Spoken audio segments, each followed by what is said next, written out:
Bismillahirrahmanirrahim. Assalamualaikum warahmatullahi wabarakatuh. Alhamdulillahirabbil alamin. Wassalatu wassalamu ala asyrafil anbiya'i wal mursalin nabiyina Muhammadin wa ala alihi wa sahbihi ajma'in. Asyhadu an la ilaha illallah wahdahu la syarika lah wa asyhadu anna Muhammadan abduhu wa rasuluh. اللهم لا علم لنا إلا ما علمتنا إنك أنت العليم الحكيم. اللهم فقهنا في دينك وعلمنا ما ينفعنا وارزقنا الإخلاص في القول والعمل وزدنا علما يا أرحم الراحمين.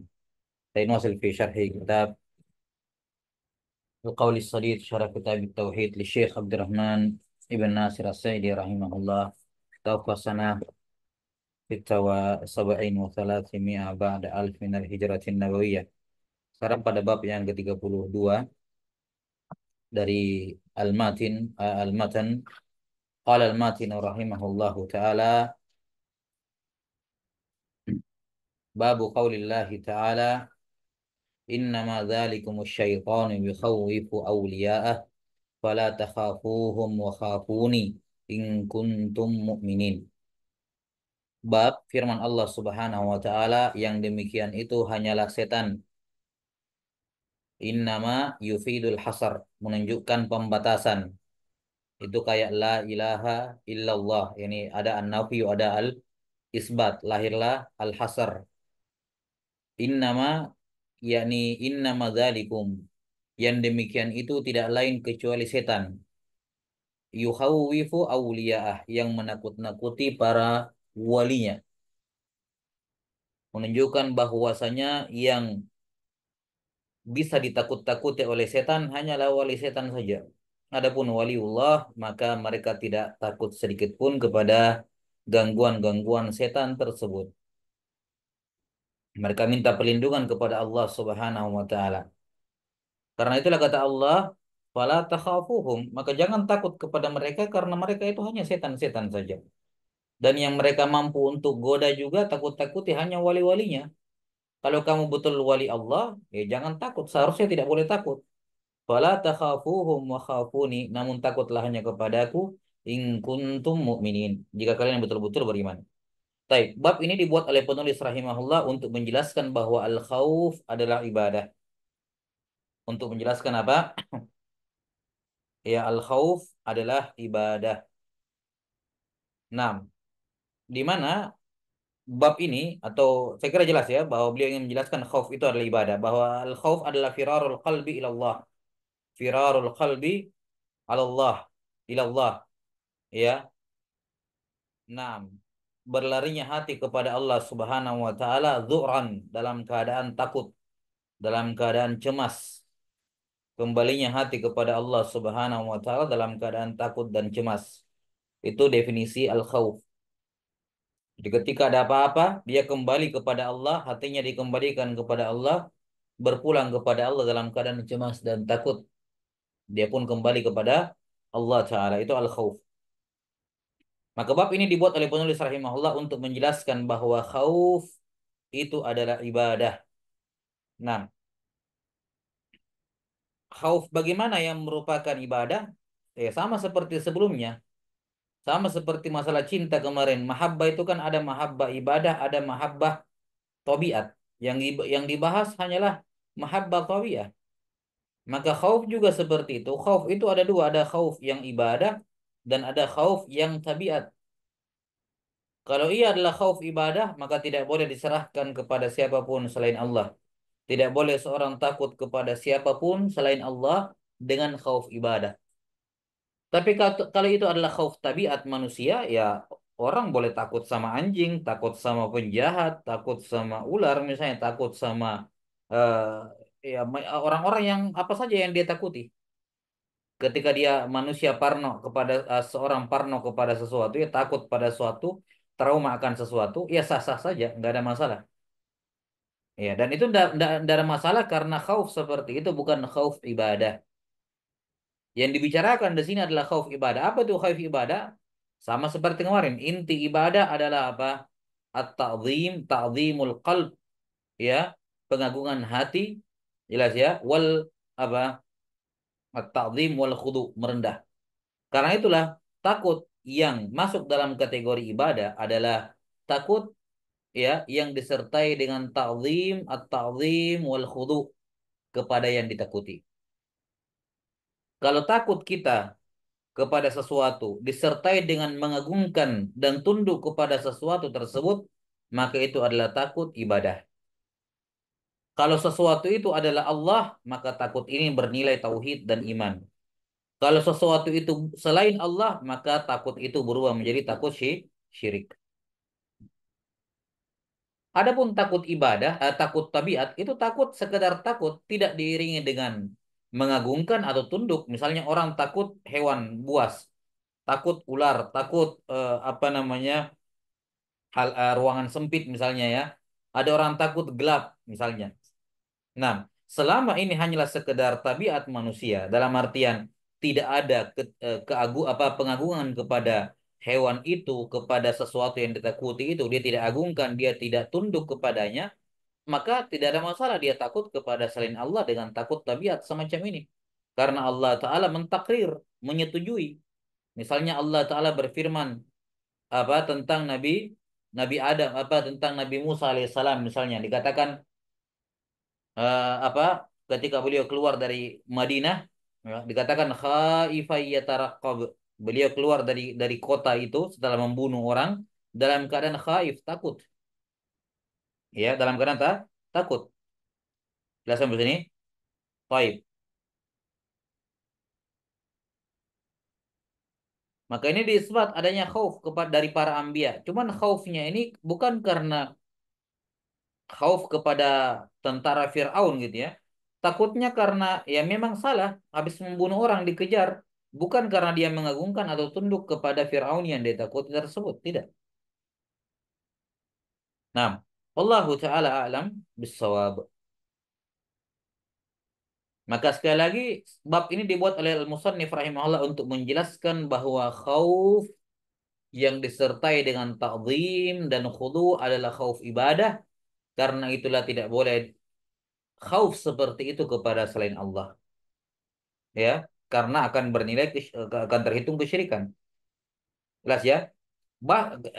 Adapun kayak takut kepada hewan, binatang, hewan buas gitu ya misalnya, atau hal-hal lain ya asalnya khauf tabiat. Tapi kapan dia takut kepada hewan disertai dengan ketundukan dan pengagungan, ya jadinya juga syirik, khauf syirik. Jelas ya? Ya. Allahu a'lam bishawab. Sama seperti ketika seorang takut kepada apa? Jin-jin. Kenapa dia takut pada jin? Karena apa? Dia menganggap jin itu wah, punya kemampuan ini dan itu, gitu ya. Nah,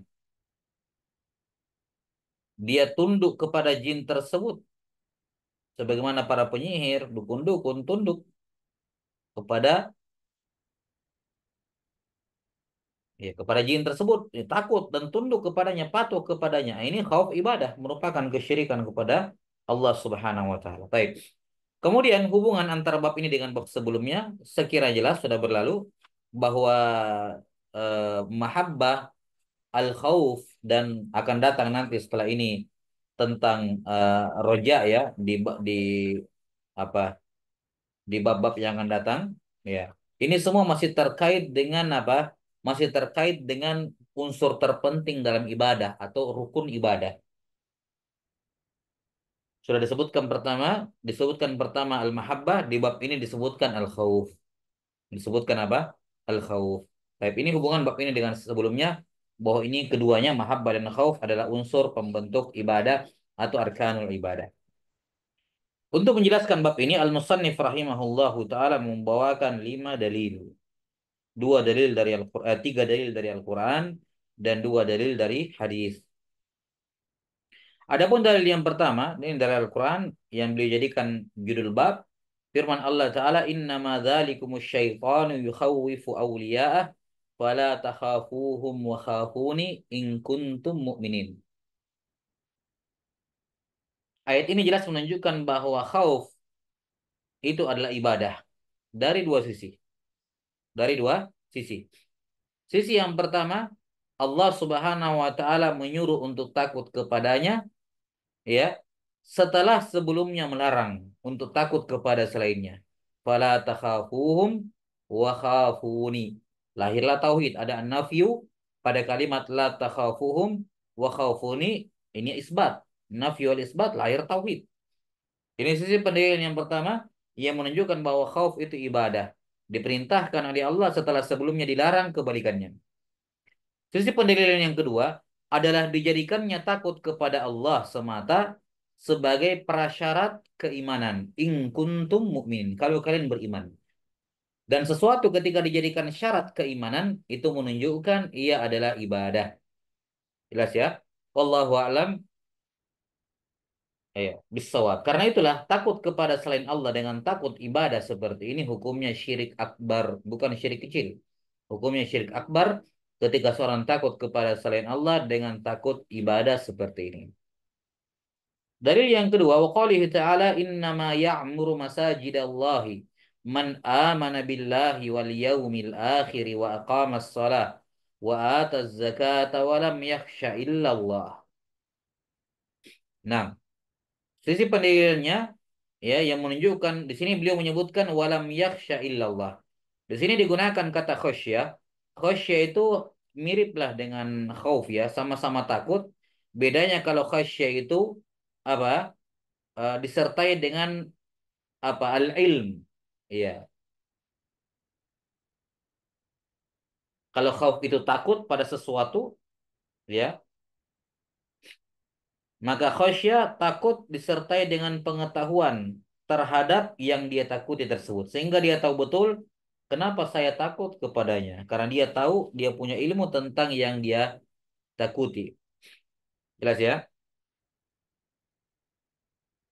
Jadi khasya adalah khaufun khaufun makrunun bil ilm.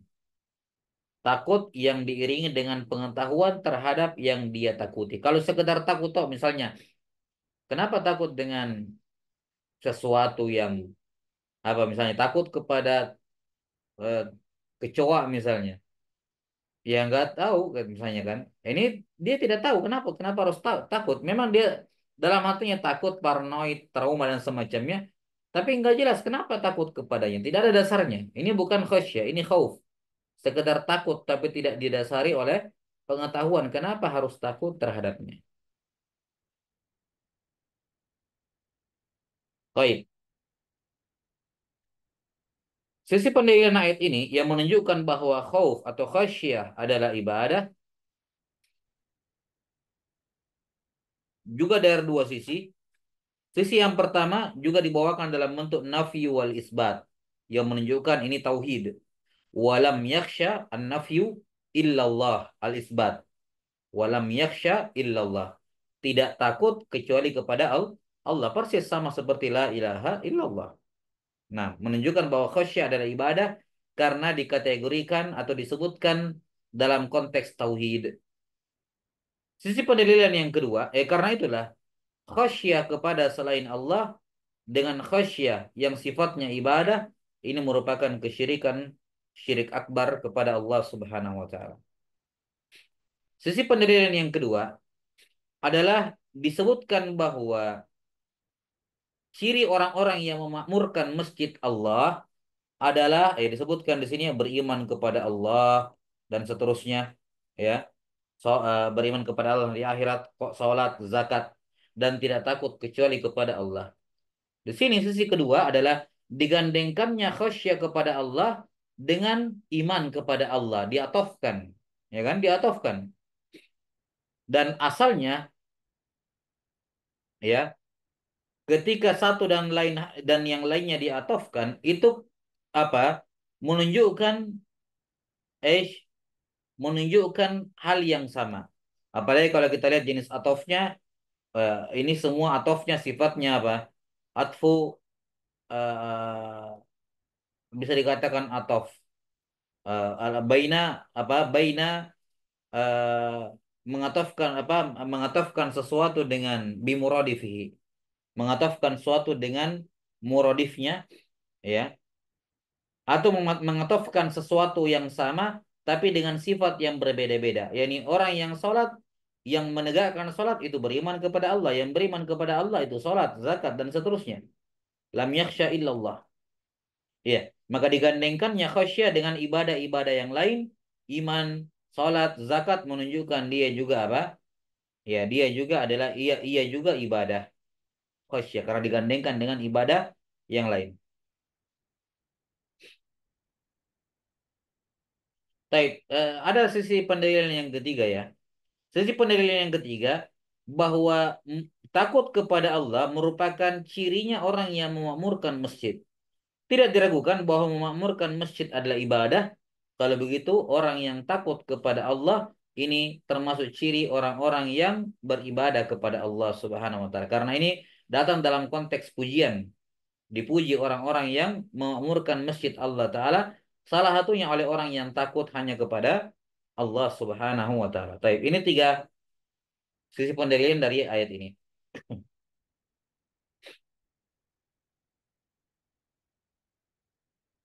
Kemudian ayat yang ketiga wa qaulihi ta'ala wa minan nasi man yaqulu amanna billah fa idza udhiya fillah ja'ala fitnatan nasi ka'adzabillah. Al-ayat. Di antara manusia yang dimaksud di sini adalah orang-orang munafik. Yang dimaksud di sini adalah orang-orang munafik.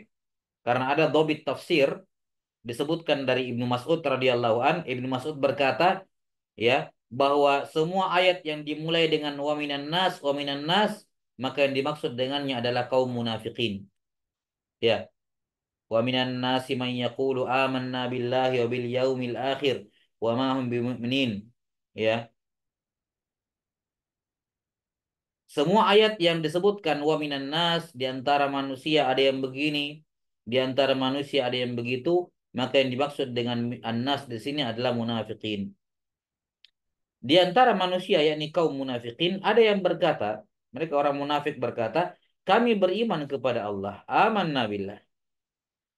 Tapi faidza udhiya fillah, tapi ketika mereka diganggu karena agama mereka, iman mereka kepada Allah, mereka diganggu, maka mereka menjadikan gangguan dari manusia sama seperti azab Allah Subhanahu wa taala. Yakni dia pun meninggalkan agamanya ataupun melanggar agamanya karena takut kepada manusia, ya, karena takut kepada siksaan manusia, dia menjadikan siksaan manusia sama seperti siksaan Allah Subhanahu wa taala, maka ketika tidak ada gangguan dia semangat dalam beribadah, bertakarub kepada Allah.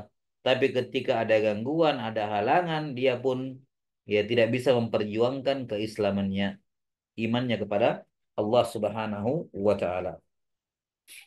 Baik. Sisi pendalilannya,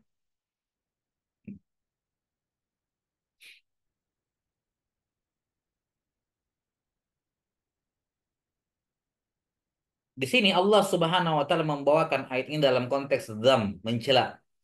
Dalam konteks zam, mencela.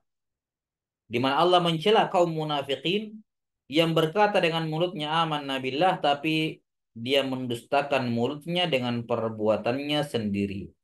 Ketika turun ujian, nggak berani lanjut menyatakan iman. Dia merasa siksaan gangguan dari manusia lebih besar dibandingkan siksaan Allah Ta'ala. Ya, maka dia pun apa? Ya, berhenti untuk memperjuangkan keimanannya. Ya. Tapi sisi penilaiannya bahwa orang ini takut. Lihat ya, ja'ala fitnatan nasi ka'adzabillah. Mereka menjadikan azab siksaan manusia sama seperti azabnya Allah. Ini menunjukkan apa? Khaufnya mereka kepada manusia, kepada siksaan manusia, gangguan manusia sama seperti khaufnya kepada Allah.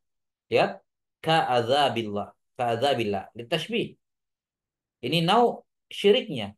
Ketika dia takut kepada Allah, takut kepada siksaannya, takut kepada siksaan Allah, ini salah satu buah dari takut kepada Allah. Ya, takut kepada Allah adalah salah satu buah dari takut, ya. Takut kepada siksaan Allah maksud saya. Ini buah dari takut kepada Allah. Nah, ketika dia menjadikan siksaan manusia sama dia takuti ya, dia takuti siksaan manusia sama seperti takutnya kepada siksaan Allah, berarti itu juga dia juga menyamakan Allah dengan selainnya dalam hal takut kepadanya. Dan ini merupakan kesyirikan kepada Allah Subhanahu wa taala. Jadi sisi pendalilannya ayat yang ketiga ini menyebutkan ciri orang-orang munafik bahwa mereka melakukan kesyirikan dalam apa? eh, mereka melakukan kesyirikan dalam khauf. Dari mana sih syiriknya? Karena mereka takut kepada selain Allah sama seperti takutnya kepada Allah. Padahal Allah mengatakan apa atau ya di ayat sebelumnya fala takhafuhum wa khafuni. Ya, wallahu alam bissawab. Ini dalil yang ketiga. Kemudian dalil yang keempat, wa an Abi Sa'idin radhiyallahu anhu marfu'an, sahabat Abu Sa'id Al-Khudri, Abdullah Ibnu Qais radhiyallahu an secara marfu'. Nabi SAW bersabda, maksudnya, Inna min dha'fil yaqini anturdiyan nasa bisakhatillah wa antahmadahum ala rizqillah wa antadhummahum ala ma lam ya'tikallah inna rizqallahi la yujirruhu hirsu harisin wa la yarudduhu karahiyatu karih. Dari sahabat Abu Sa'id Al-Khudri radhiyallahu an, di sini beliau tidak menyebutkan siapa yang meriwayatkannya, ya kan? Benda disebutkan siapa yang meriwayatkan, cuma disebutkan sahabatnya, kemudian sebutkan matannya dan di akhir tidak sebutkan siapa yang meriwayatkan. Nah, hadis Abu Sa'id Al-Khudri ini diriwayatkan oleh Abu Nuaim Al-Asbahani dalam Hilyatul Auliya. Nah, dengan sanad yang tidak sahih. Kemudian diriwayatkan juga secara mauquf dari hadis Abdullah bin Mas'ud, tapi juga dengan sanad yang dhaif. Nah,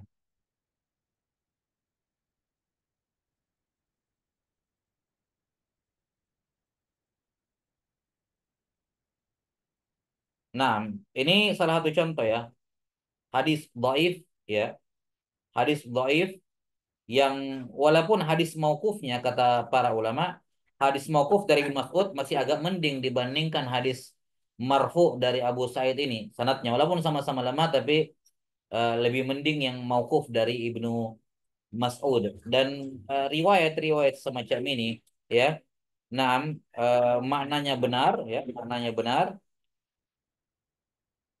Walaupun sanatnya dhaif tapi sengaja beliau bawakan untuk karena syahidnya di kalimat-kalimat yang disebutkan. Walaupun setiap masing-masing dari kalimat ini sudah ada syahidnya dalam nusus Al-Qur'an maupun As-Sunnah. Ya. Wallahu a'lam bissawab. Jadi tidak ada iskal ya membawakan hadis dhaif ini di sini. Kata beliau, kata Nabi sallallahu alaihi wasallam, sesungguhnya inna min dha'fil yaqin, di antara tanda lemahnya iman seseorang. Al-yaqin yakni al-iman. Tanda lemahnya kepercayaan seorang kepada Allah, tanda kurangnya imannya kepada Allah adalah anturdiyan nasa bisakhafillah. Engkau membuat manusia ridho kepadamu walaupun harus melanggar kemurkaan Allah. Nah, gak apa-apa ikut-ikutan nakal, yang penting punya teman, yang penting bisa bergaul dengan mereka. Ya, nggak apa-apa nakal, yang penting bisa berbaur dengan mereka. Nggak apa-apa ini, yang penting ya. Dia ingin mencari keridhaan manusia, konsekuensinya mengambil kemurkaan Allah. Dan dia rela-relakan itu. Nggak apa-apa saya dimarahi Allah, yang penting saya membuat orang lain lain senang. Jelas ya? Dia membuat orang lain senang. Dan disinilah sisi pendalilannya Al-Musannif rahimahullah membawakan hadis ini. Ini menunjukkan bahwa takut dia kepada manusia lebih besar dibandingkan takutnya kepada Allah. Lihat, lebih besar. Kalau di ayat sebelumnya, dia menjadikan fitnatan nas ka'adzabillah. Takut kepada siksaan manusia sama takutnya dengan takut kepada Allah. Kalau di sini bukan sama lagi, lebih besar. Lihat ya. Dia tidak suka, dia takut kalau dibenci sama orang, kalau dia taat kepada Allah. Dia lebih senang dimurkai Allah, lebih takut dimarahi orang dibandingkan apa lebih lebih takut dijauhi orang dibandingkan takutnya kepada Allah. Jelas ya? Karena kalau disuruh milih, Dibenci orang atau dibenci Allah? Dia katakan dibenci Allah. Saya lakukan apa yang Allah benci, apa yang Allah tidak sukai, saya lakukan. Yang penting disenangi orang. Daripada saya tidak disenangi sama orang, dia takut tidak disenangi. Baik, ini sisi pendirian yang jelas. Bahwa ini orang telah melakukan dosa yang besar. Menunjukkan lemahnya iman dan takwanya, kepercayaannya kepada Allah ketika dia lebih memilih membuat Allah marah dibandingkan teman-temannya, dibandingkan orang-orang di sekitarnya. Tidak apa-apa dimarahi Allah, yang penting jangan dimarahi orang, dimarahi teman-teman. Ini semua merupakan tanda lemah iman. Wa antahmadahum ala rizqillah. Jadi syahidnya di situ ya. Syahidnya di kalimat yang pertama yang menunjukkan bahwa takut kepada Allah adalah ibadah adalah Allah mencela orang-orang yang takut kepada manusia lebih besar dibandingkan takutnya kepada Allah. Ini sisi pendalilan. Kalimat yang kedua yang diajarkan di sini wa antahmadahum ala rizqillah. Juga menunjukkan tanda lemahnya kepercayaan iman. Dia puji manusia padahal Allah yang kasih rezeki. Memang Allah kasih rezeki kebanyakannya lewat manusia, lewat pembeli, langganan, orang tua, suami, tiba-tiba dapat gitu ya, ada gaji, atasan. Memang rata-rata rezeki manusia lewat manusia. Tapi pemberi hakikinya adalah Allah Ta'ala, maka jangan puji manusia karenanya. Nah, tanda lemahnya iman ketika dia mengeluh-ngeluhkan, memuja dan memuji manusia yang memberikan harta kepadanya, ya. Tapi Allah sebagai pemberi hakiki dia tidak singgung sama sekali. Nah, ini tanda lemahnya iman. Wa antadzummahum ala ma lam ya'tikallah. Kemudian engkau mencela mereka atas sesuatu yang Allah tidak kasih kepada kamu. Misalnya ada manusia, ada sebagian orang melakukan pembagian harta atau pembagian sesuatu lah. Kemudian dia tidak dapat, dia jadi benci sama yang membagi. Ah, saya tidak suka dia tidak bagi, saya tidak kebagian, saya nggak dikasih, saya nggak ini. Padahal manusia itu sebab yang membuat dia tidak dapat, yang membuat dia tidak kebagian adalah Allah, ya kan? Allah memang tidak menakdirkan dia mendapatkan. Lantas kalau Allah yang menakdirkan kamu nggak dapat, ngapain kamu mencela selain Allah, mencela manusia tersebut? Padahal Allah yang menakdirkan kamu nggak dapat. Kenapa mencela manusia? Ini menunjukkan lemahnya iman. Ya, antahmadahum ala rizqillah. Ya, Afan. Antadhummahu ala ma lam yu'tikallah. Ada pedagang, ya, menjual barang. Kemudian ada pembeli datang kepadanya. Pas nanya-nanya, terus dia pembeli ini dengar teman di sampingnya juga menjual barang yang sama dengan harga lebih murah, kemudian pergi ke sebelah. Setelah itu dia marah-marah kepada temannya, ngapain gini-gini, gitu ya. Nah, teman itu hanya sebagai sebab. Memang dari awal kamu nggak ditakdirkan mendapatkan rezeki dari orang itu, lewat orang itu. Ya, orang itu bukan sebab kamu mendapatkan rezeki, makanya kamu luput darinya. Nah, maka tanda lemahnya keyakinan mencela orang-orang yang tidak diberikan apa mencela orang-orang yang tidak memberikan sesuatu kepadanya yang menurut dia seharusnya saya dapat. Padahal tidak ada. Yang keempat, kemudian yang ketiga, sudah ya, ini tiga hal yang menjadi tanda kekuatan yakin. Kalau ini ke pemahaman kebalikannya ya.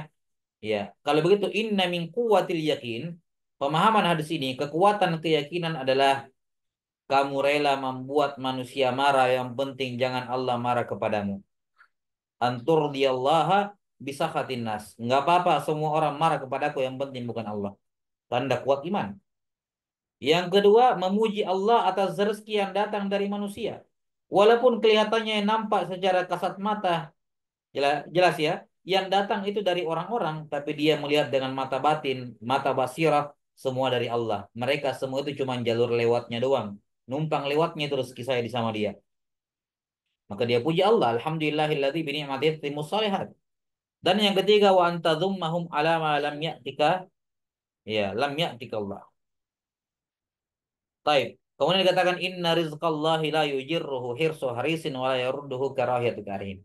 Sesungguhnya rezeki Allah tidak bisa ditarik dengan semangat yang tinggi dan tidak bisa ditolak dengan kebencian orang-orang yang membenci. Ya ini akan berjalan seperti seharusnya yang ditakdirkan, dan tidak ada apapun yang kalian atau orang-orang sebelum kalian bisa lakukan untuk merubahnya. La yajurruhu hirsu harisin. Walaupun kamu tambah jam kerjamu, kamu lembur, kamu buka cabang lagi toko, jualan di tempat lain, semua itu tidak akan menambah apa-apa. Memang takdirnya sesuai dengan takdirnya. Jelas ya? Baik. Hadis yang terakhir, wa Aisyah radhiyallahu taala anha anna Rasulullah sallallahu alaihi wasallam qala man iltamasa ridallahi bisakhatin nas radhiyallahu anhu wa arda anhu nas wa man iltamasa ridwan nasi bisakhatillah sakhitallahu alaihi wa askhata alaihi nas rawahu Ibnu Hibban fi sahihi. Hadis ini sama seperti sebelumnya ya. Sisi pendalilnya sama, yaitu Allah Ta'ala mengabarkan adanya orang yang ya mencari keridhaan manusia walaupun harus dimarahi oleh Allah. Artinya, dia lebih takut kepada celaan manusia dibandingkan celaannya Allah. Dan ini kesyirikan. Ya, tidak boleh menyerahkan takut semacam ini kepada selain Allah Subhanahu wa taala. Dikatakan siapa yang mencari ridho Allah walaupun dimurkai oleh orang. Gak apa-apa saya tidak disukai oleh orang, tidak populer, tidak ini, tidak itu. Yang penting saya tidak melanggar. Ya, ketika jadi politisi, ketika jadi apa namanya pekerja-pekerja yang yang gajinya berhubungan dengan pemerintah misalnya, yang rawan dengan korupsi di instansinya, lembaganya korupsi, semua orang korupsi kecuali dia, misalnya ya, misalnya. Dia tidak apa-apa didesak, dituding dari berbagai arah oleh orang-orang yang korupsi, ya. Dia lebih senang menanggung amarah mereka dibandingkan amarah Allah kalau dia juga ikut-ikutan korupsi misalnya. Siapa yang mencari ridho Allah walaupun dimurkai oleh orang, ya, maka Allah Ta'ala akan meridhoinya dan pada akhirnya Allah akan membuat orang-orang yang tadinya benci sama dia akan juga meridhoinya. Sebaliknya, siapa yang mencari ridho manusia walaupun harus dimurkai oleh Allah, dimarahi oleh Allah, maka Allah Ta'ala akan lebih dahulu membencinya sebelum semua manusia pada akhirnya juga akan membencinya. Ini hadis riwayat Ibnu Hibban dalam sahihnya. Jadi sisi pendalilannya pada kalimat Nabi SAW, wa manil tamasa ridwan nasi bisakhatillah. Ini sisi pendalilannya. Jelas ya? Siapa yang mencari ridho manusia dengan apa? Walaupun harus mendapatkan murka dari Allah. Ini sisi pendalilannya karena ayat ini atau hadis ini jelas menunjukkan celaan kepada orang yang takut kepada ya takut kepada manusia. Taib. Wallahu taala alam bissawab. Ini selesai uh, 5 pendalilan dari bab ini, babul khauf minasyirk. Biidnillahi taala selanjutnya terkait dengan asyara ya di Al-Qaulus Sadid. Kita lihat dulu.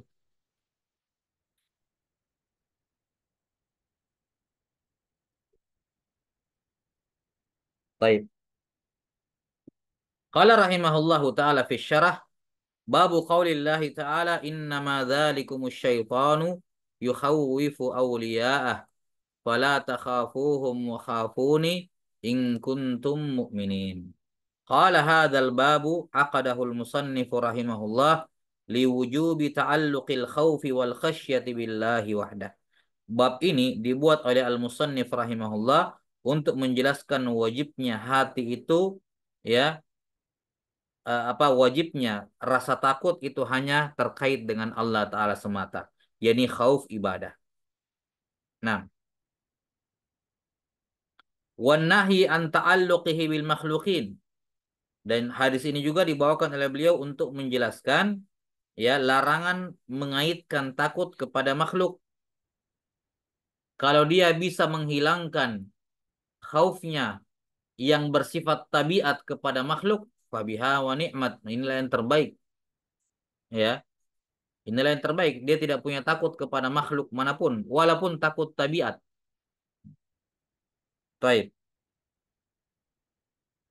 Kata beliau rahimahullah, wa bayanu alla yatimmu tauhid illa bidzalik. Dan tujuan lain beliau yang membuat bab ini adalah sebagai bayanun, sebagai bentuk penjelasan bahwa tidak sempurna tauhid tanpa hal itu. Tanpa apa? Tanpa menggantungkan dan mengaitkan hati, ya, atau menggantungkan dan mengaitkan rasa takut kepada Allah Subhanahu wa taala, tidak kepada selainnya. Wala budda fi hadzal mawdhi'i min tafsilin yattadhihu bihil umur wa yazulu al-ishtibah.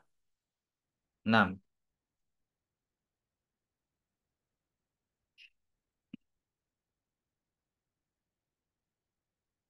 La budda di sini dalam pembahasan ini harus disebutkan perincian hukum agar perkaranya menjadi yattadhih, menjadi jelas, wa yazulul ishtibah, dan akan hilang kesamaran, yakni apa bedanya takut ini dengan takut itu, ya. Masalan, kalau tidak difahami dengan baik tafsir rinciannya, maka bisa apa terjadi ishtibah, ya, tertukar dua hal yang berbeda tapi dikira sama. Yaitu apa? Dalam hal tadi yang kita sudah sebutkan di awal, mana khauf ibadah, mana khauf tabiat, mana khasyia ibadah, mana khasyia tabiat. Ya, kalau orang tidak bisa paham ini, ketika dia mendengar dilarang takut kepada selain Allah, dia berpikirlah, saya takut sama ular. Gimana dong? Dilarang takut pada selain Allah katanya. Syirik besar katanya takut kepada selain Allah. Tapi saya takut kepada preman misalnya, takut pada apa penjahat, takut sama polisi misalnya. Ya gimana caranya? Ya, ini tidak bisa dihindari. Tapi katanya takut itu hanya boleh kepada Allah, selainnya syirik. Nah, gimana jadinya? Ini kan terjadi iltibas, ketidakjelasan, ya. Mengira terjadi ta'arud, tanakut, ataukah terjadi ketidakjelasan gara-gara kok di satu sisi kita dibolehkan takut, di sisi lain dikatakan syirik. Nah, maka perlu tafsil di sini kata beliau, yattadhihu bihil umur wa yazulul ishtibah, agar perkaranya menjadi jelas dan hilang apa ketidakjelasan tersebut. Nah, wallahu a'lam bishawab. Nanti kita akan jelaskan biidznillah terkait dengan ini, tapi sebagiannya atau dasar-dasarnya yang sudah kita jelaskan di awal. Afwan, ana izin dulu agak cepat selesai ini. Ada kegiatan. Nah, insyaallah taala kita lanjutkan besok. Naktabi bihadzal qadar wal ilmu indallah. Nas'alullah ta'ala yu'allimana mimma yanfa'una wa ayyanfa'ana bima 'allamana. Innahu waliyyu dzalika wal qadiru 'alaih. Subhanakallahumma bihamdik asyhadu an la ilaha illa anta astaghfiruka wa atubu ilaik. Alhamdulillahirabbil alamin. Assalamualaikum warahmatullahi wabarakatuh.